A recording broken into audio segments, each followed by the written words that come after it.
고국과 제외 동포를 하나로 이어줍니다. 전 세계 한민족과 함께하는 KBS 한민족 방송의 한민족 하나로 한국외국어대학교 강준영 교수의 진행으로 듣고 계십니다.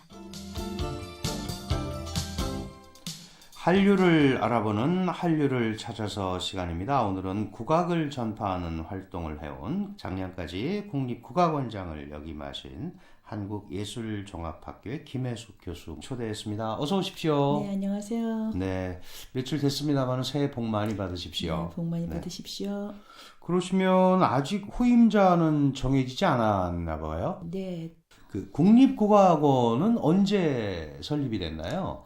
그게 우리나라 전쟁 때 1951년 네. 전쟁 중이죠. 부산에서 만들어졌습니다. 그렇군요. 네. 저희가 많이 듣고는 있습니다. 국립국악원 이런 거 듣고 있는데 구체적으로 어떤 일을 하고 어떤 기관인지는 좀 많이 알려져 있지 않은 것 같은데 이렇게 원장님 나오신 김에 이런 기회를 통해서 좀 소개를 좀 해주시죠. 네, 국립국악원은 사실은 우리 한국 전통 예술의 총본산이다 이렇게 줄여서 말씀드릴 수 있고, 사실은 그 역사적으로는 신라 때에 이제 공중음악기관이 있어요. 네. 음성서라고. 음성서. 네, 그러니까 이제 그때부터 연결이 되어서 고려 때는 장학서, 대학원 이런 이름으로 왔었고, 네. 그리고 이제 광복 이후에 국립국악원으로 이제 명칭이 됐고요.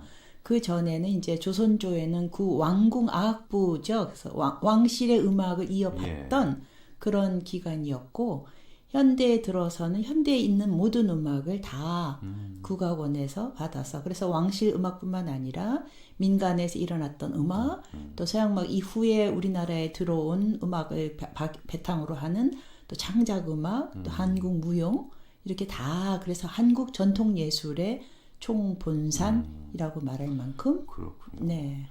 신라 시대 때부터 쭉 이어져 온 그런 전통성, 그 다음에 우리 그 해방 이후에 또 서양 것도 들어오고 합니다만 섞여서 또 재창조된 것도 있고 어쨌든 그렇죠. 네. 이 전통 예술의 총본산이다 이렇게 소개를 해주셨습니다. 그럼 이해가 잘 된 것 같은데 이 국악원에 소속이 된 국악 연주단 이런 것도 많잖아요. 저희가 가끔 TV나 이런 데 보면 소속 이렇게 나오더라고요. 네. 네. 국립국악원이 지금 서울에 서초동에 본원이 있고요. 그리고 남원하고 부산하고 진도에 세 개 지방에 분원이 있어요. 네. 그리고 서울의 연주단들이 이제 아까 말씀드린 것처럼 왕실 음악을 이어받기도 했고, 또 민간에서 만들어진 음악, 또 우리가 새로운 그 현대 창작 음악, 무용 이런 것들을 다 우리가 하고 있기 때문에 정악단, 민속악단, 창작악단, 무용단 이렇게 해서 서울에만 4개의 예술단을 같이 가지고 있고, 네. 또 그런 예술단들을 행정적으로 도와주기 위해서 기획관리과는 이제 단원들을 이제 그 관리해주는, 그리고 장학과라고 하는 데는 이제 공연을 만들어서 단원들하고 함께 하는, 그리고 이제 지능과의 경우에는 국악 교육이나 체험이나 지능을 위한 그런 판을 만드는 그런 과, 그리고 별도로 연구실이 있어요. 그 옛부터 일어나는 그런 음악들을 연구하는 연구실. 그래서 그 이제 다양하게 예술단도 그렇게 장르별로 4개가 있고 과들도 거기에 맞춰서 조직이 되어 있지요. 그러니까 아주 제대로 체계를 분명하게 갖추고 있는 것 같은데 저희는 이제 예술의 전당 가보면 옆에 국립국악원하고 이어져 있잖아요. 그렇죠. 네. 그러다 보니까 공연장도 그럼 같이 쓰고 그렇게 하는 거. 네, 예술의 전당은 예술의 전당이고요. 국립국악원은 국립국악원인데, 네, 건물은 이제 계단을 있죠? 올라가면 이어져 있고요. 예전에 그 87년도부터 이제 서초동으로 국립국악원이 이사를 왔는데, 그때 처음에는 우면당이라고 하는 작은 극장 하나만 가지고 있었다가, 지금은 이제 예학당 혹은 풍류사랑방, 연희마당 해서 모두 그 야외 극장까지 4개의 극장을 가지고 있어요.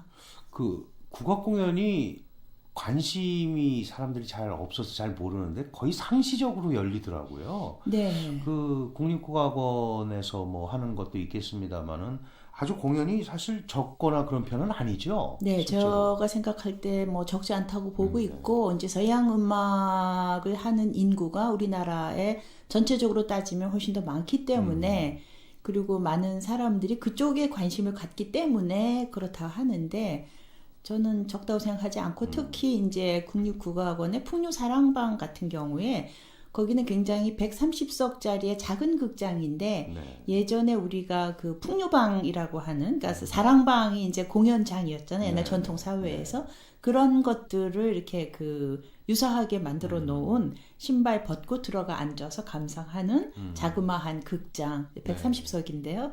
풍류사랑방인데 거기에서는 수목 금토해서 그 장르별로 공연을 계속 돌리고 있어요. 그래서 그러니까요. 수요일 날 수요 춤전, 목요일 날은 풍류 이제 실내화, 근데 금요일 날 금요 공감. 근데 그거는 이제 사랑방에서 하다가 조금 사이즈가 적어서 이제 오면당 쪽으로 옮겨서 하고 토요일 날은 아이들을 위한 국악 동화.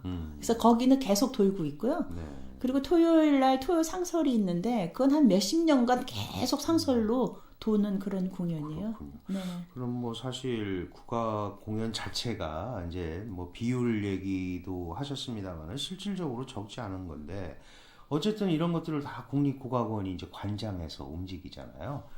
원장님은 언제 그 취임하셨습니까? 아, 저는요, 아까 앞에 말씀을 드렸어야 하는 건데, 2014년부터 제가 원장으로 일하기 시작을 했고요. 네. 벌써 지난해죠. 지난해 12월 말일에 4년차 일하고 퇴임을 했고요. 아, 그렇죠. 그리고 저는 지금 한국예술종합학교 전통예술원에 교수로 복귀를 이제 했어요. 다시 복귀를 하셨군요. 한예종하고 네. 그 국립국악원이 문화체육관광부 산하에 그 같은 그 부서의 무슨 산하기관 소속기관, 네. 네, 그러니까 상관이 같죠. 그렇군요. 네, 그래서 네. 제가 한예종에 있다가 음. 그 개방직으로 공모를 해서 국악원장을 4년차 하셨다가 하고 다시 다시 돌아오셨군요. 학교로, 네. 네네, 네. 그 특히 4년간 이제 국립국악원장 하시면서 국악의 대중화, 세계화, 현대화 이런 활동에 특별히 많이 천착하시고 고민을 하신 걸로 알고 있습니다.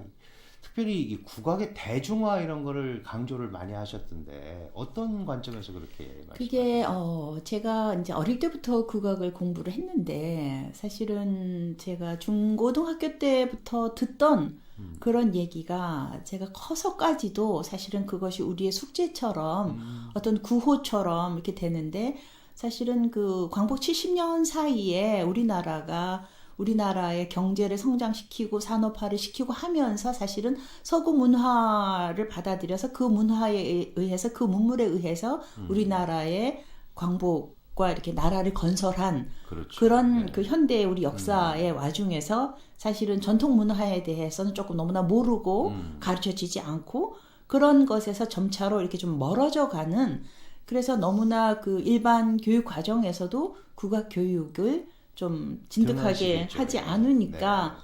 어쨌거나 좀 친하게 느껴져야 음악이 아름답다고 생각이 될 거기 때문에 그리고 지금 저희가 그 이어받고 있는 그 전통 음악의 경우에는 주로 이제 조선조에 그 이루어진 그런 음악인데 그때의 그 사회적인 조건과 지금은 너무나 다르기 때문에 좀 더 사람들이 진짜 국악을 알기 전에 조금 친하게 지낼 수 있는 그렇군요. 예. 그런 면에서 이제 대중화라는 생각을 했죠. 그렇죠.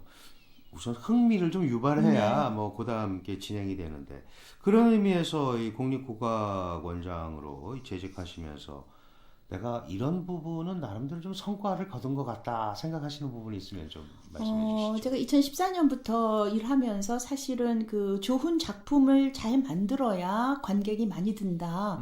그러니까 결국은 이제 수용자의 입장에서 바라봐서 수용할 사람들이 어떤 것을 좋아로 할지 그런 생각을 좀 해야 됐다는 생각에서 사실은 우리 음악에 대한 어떤 그 공연물을 만드는 사람과의 어떤 인식의 그 지평을 넓혀가는 네. 이제 그런 데서부터 대중들이 좋아하는 그러한 그 무슨 작업들. 그래서 그것이 또 국립국악원의 경우에 전통을 그 등한시하면서 그냥 전혀 딴 데서 엉뚱하게 끌어올 수는 없어요. 그렇죠. 어차피 왕실의 음악을 이어받은 그런 것이 제일 중요한 정체성이기 때문에 그러나 그것을 기반으로 하되 뭐 관객들이 또 그 등을 돌리면 그거는 좀 만들기 어려운 것이라 그 두 가지의 조화를 하기 위해서 좀 더 보통 사람들이 좀 좋아할 수 있는 그러한 종합적인 작품들 네. 그런 것들을 사실은 해마다 만들었고요. 얼마 전에 이제 영화 끌어들였을 때도 굉장히 그런 쪽으로 이제 그렇죠. 좋은 평을. 그래서 그게 벌써 작년 10월인데 탕웨이 남편이고 이 영화 만추에 김태용 감독이 연출을 한 게 음악극 꼭두라는 거예요. 네. 이게 지금 말씀하신 그런 거에 이제 어떻게 보면은 좀 종합판 같은데 네.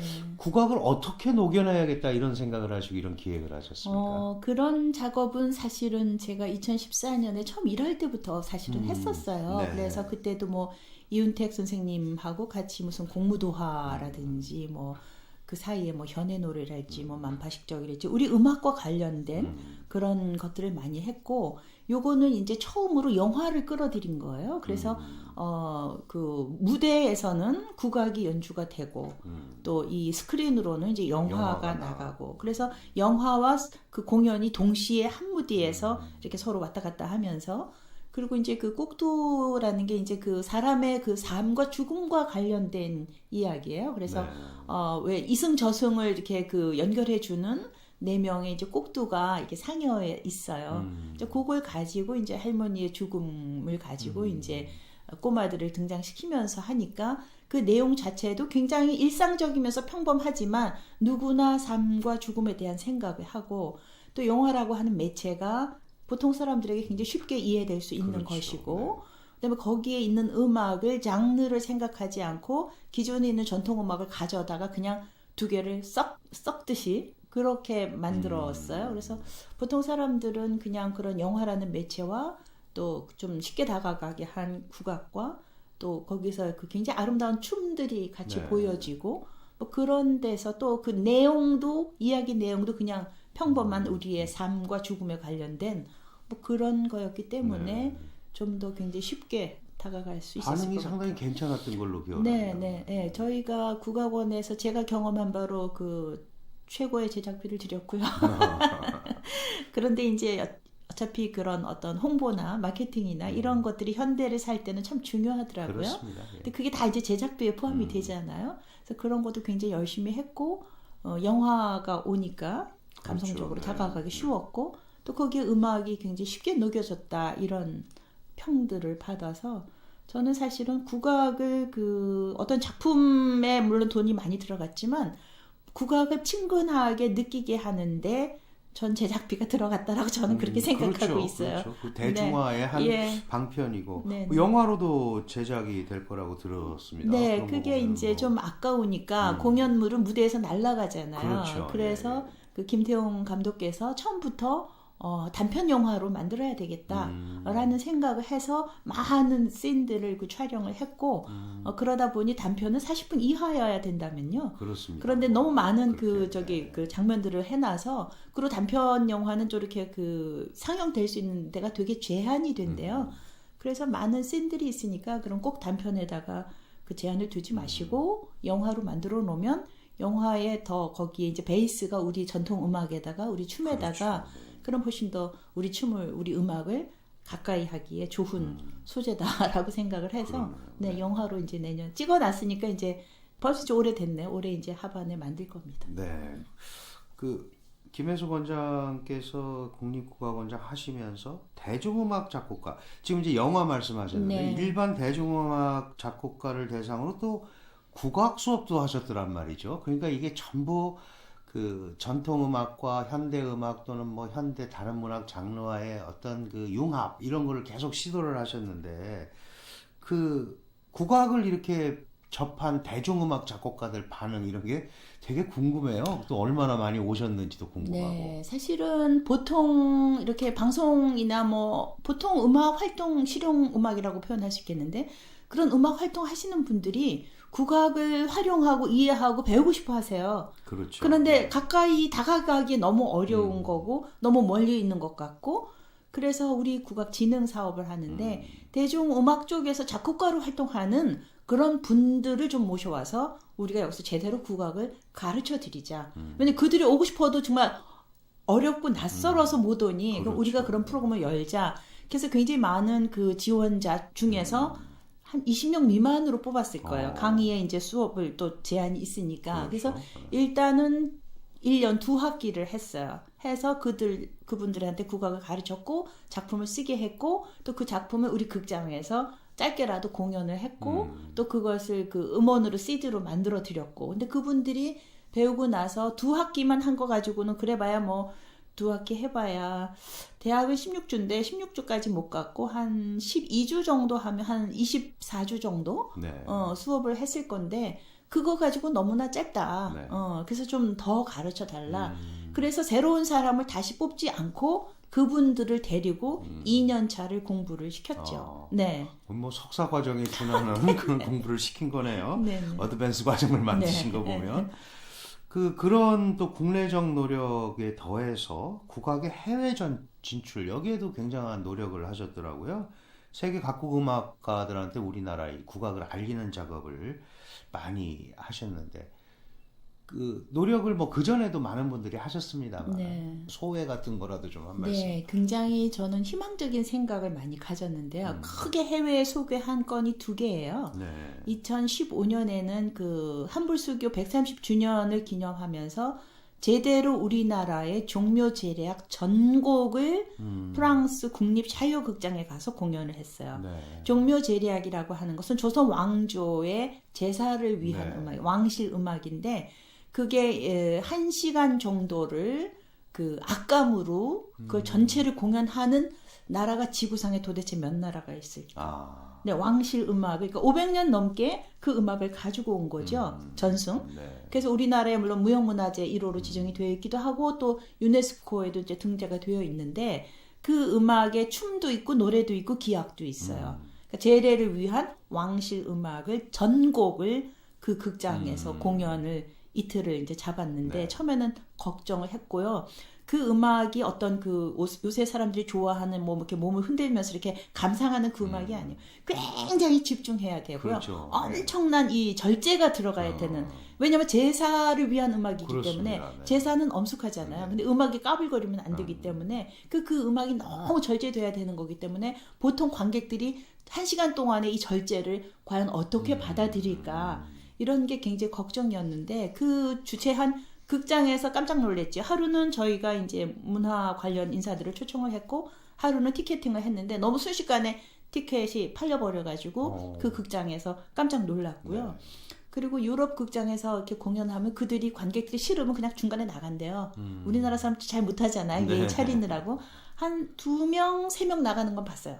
그러고는 나머지가 1시간을 전판을 근데 그 전판이 그렇게 막 변화무쌍한 그런 음악이 아니에요. 그리고 노래를 불러야 하기 때문에 그 노래는 이제 그 왕의 그런 그 칭송하는 그런 음악이거든요. 그리고 이제 한자 엄말이기 때문에 사실은 저희들이 듣기에도 쉽지 않거든요. 네. 근데 그걸 진짜 다 듣고 나중에 그 문화 관련 그런 사람들이 한국 전통 음악의 깊이가 어디까지일지 정말 모르겠다.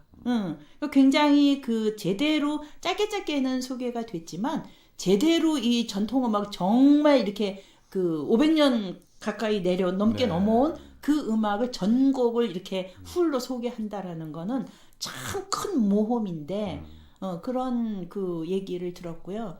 그다음에 또 얼마 전에 이제 작년 10월이 되겠는데 그거는 저희가 한 4년 뭐 길게 말하면 4년 아니면 짧게는 2년 그래서 그 미국 땅에서 활동하는 세계의 그 출생 기반을 가진 작곡가들 6명을 그쪽에서 선택을 해서 그들을 2년을 우리 그 원에 와서 국악을 가르쳤어요. 여름에 이제 국제 국악 연수가 있어요. 네. 거기에 이제 2주간 하는데 그거를 다 우리 그 단원들을 붙여가지고 그들한테 다 국악을 가르쳐서 그 사람들이 우리나라에 그 관현악을 대고 곡을 쓰는 거예요. 네, 그게 쉬운 일이 아니에요. 그런데 그 한 번에 할 수가 없기 때문에 그 일단 가르치자. 그래서 그 작곡가들을 다 가르쳤고 그들이 곡을 쓰면 다시 여기서 연주해봐서 마땅치 않으면 다시 메일로 보내서 고쳐주세요. 그리고 뭐 프리 리허설도 하고 또 거기 가서도 매번 리허설을 해서 네. 그렇게 해서 무대에 올렸는데 저는 거기서 정말로 그 외국에 나가보면 우리나라가 더 잘 보인다고 하잖아요. 네. 모처럼 전통음악이 그 거기서 느끼는 거는 저는 한국이 정말 국력이 신장이 됐구나. 왜냐면 굉장히 70명이 공연을 갔거든요. 네. 스테까지 합해서. 그러면 이제 예산이 받침이 돼야 갈 수 있는 거고요. 그렇습니다. 첫째는. 네. 그다음에 무대에서 서양 악기도 같이 연주를 했고 또 우리 악기하고 같이 섞어서도 연주를 했는데 한국 사람들은 정말 예술을 잘하는 민족이구나 하는 생각이 그 음악을 들으면서 저절로 생각이 들고요.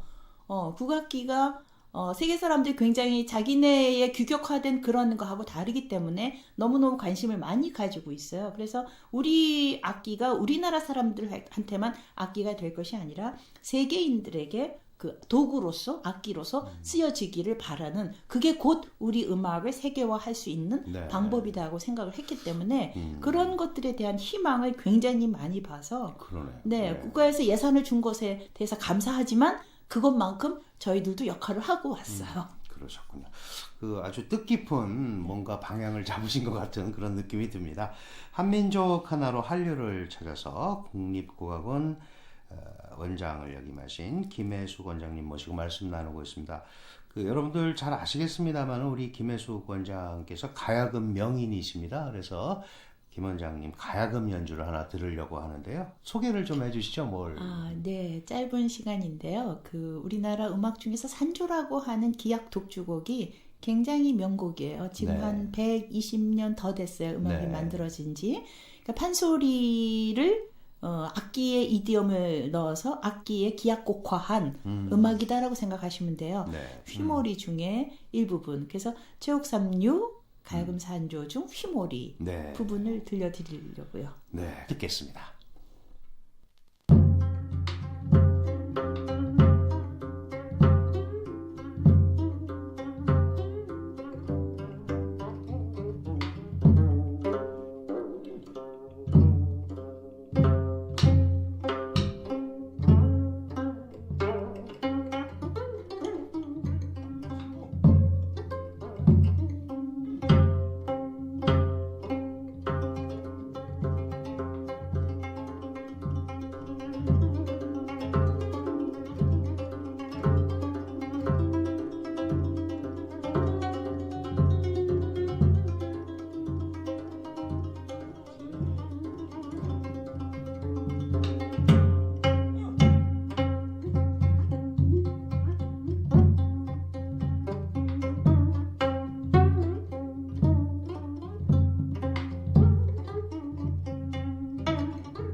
한민족 하나로 한류를 찾아서 국립국악원 원장을 역임하신 김혜숙 원장님 모시고 말씀 나누고 있습니다. 그 국립국악원에 가면 일반인 예를 들어서 뭐 저 같은 보통 사람도 국악을 배우거나 체험을 하는 그런 게 있을 것 같고 특히 지금 말씀하신 대로 외국인들도 이런 데 관심 있는 사람 많잖아요. 외국인들도 많이 있을 것 같은데 어떤 뭐 그런 제도 같은 게 있습니까? 네, 저희 그 국립국어학원의 지능과가 주로 그런 사업을 해요. 그래서 1시간짜리도 있고 혹은 뭐 일주일짜리도 있고 한 2주 과정도 있고 또 1년 과정도 있고 그래서 초등학교 막 국악 가족 강좌 그래서 가족과 뭐 어린이들을 같이 묶어가지고 방학 때 한 2주간 강의를 한다든지 아니면 초등학생들을 1년 과정으로 해서 가르친다든지 또 혹은 뭐 단체에서 저희들한테 그 요청을 하시면 1시간짜리로 체험을 만들어 드린다든지 그런 게 있고 또 저희 그 건물에 같이 붙어 있는데 이것도 문화체육관광부의 이제 그 같은 그 기관 안에 한국전통공연예술진흥재단이라고 하는 곳에서는 굉장히 그 시리즈별로 장르별로 1년짜리의 긴 프로그램도 있고요. 그리고 또 뭐 교원 교사분들의 뭐 연수도 저희 원에서 요청하면은 해드리고 있고요. 다양하게 네. 그 되어 있습니다. 그 오늘 이렇게 모셨습니다만은 사실 개인적인 얘기도 해야 되고 그런데 이 우리가 K-팝 스타, 뭐 아이돌 이런 건 잘하는데 국악계도 아이돌이 있을 수 있잖아요. 그건 많이 알려지지 않는단 말이죠. 이 어쨌든 이런 그 음악으로서 또 국악으로서 예술로서 이게 관심을 끌으려면 스타가 좀 나와야 되는 거 아니냐. 뭐 이런 생각을 하는데 어떻게 생각하세요? 굉장히 저도 동감하고요. 이쪽에서도 뭐 스타 없는 건 아니고 이제 숫자가 많지 않을 따름이고 그리고 저는 그 한국 영화 그 쿼터제 한 거에서 한국 영화의 성장을 굉장히 가속화시켰다고 보기 때문에 어찌 보면 우리나라에서도 정책적으로 어떠한 그 프로그램이나 어떠한 시간에는 반드시 국악을 좀 틀으세요라든지 국악을 넣으세요라든지 저는 그런 것을 좀 반강제적으로 가져갔으면 좋겠어요. 네. 그건 어차피 우리의 얼과 혼과 정체성이 그렇죠. 또 정서가 다 담겨 있는 음악이기 때문에 그러나 너무나 급성장하는 통에 이 정서가 좀 이렇게 다른 쪽으로 서로 그 가게 됐잖아요. 그래서 그런 거를 좀 해서 좀 반강제적으로 좀 띄워서 그렇게 만들어 시작을 좀 하는 게 좋겠다. 뭐 스타가 없는 건 아닙니다. 네.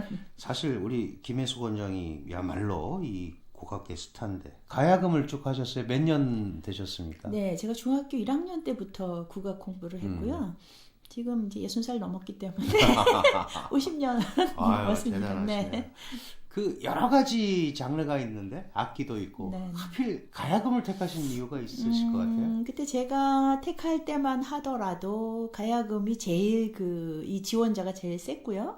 저 위 언니는 이제 검은고를 했는데 대개는 그 사람의 체형이나 손가락이나 이런 걸 보고 전공을 정해요. 네. 그래서 여자들은 그 당시에는 뭐 필이나 대금 같은 관악기들은 좀 안 정했고요. 근데 요새는 여자애들이 필을 굉장히 잘 불어요. 글쎄 말이에요. 그래서 여성들은 조금 이제 현악기 쪽으로 갔는데 제 손가락이 좀 그렇게 길지가 않고 짧아서 가야금을 했고 또 선배가 제일 센 데 가서 제일 잘해 뭐 이렇게 하셔가지고 택하게 됐어요.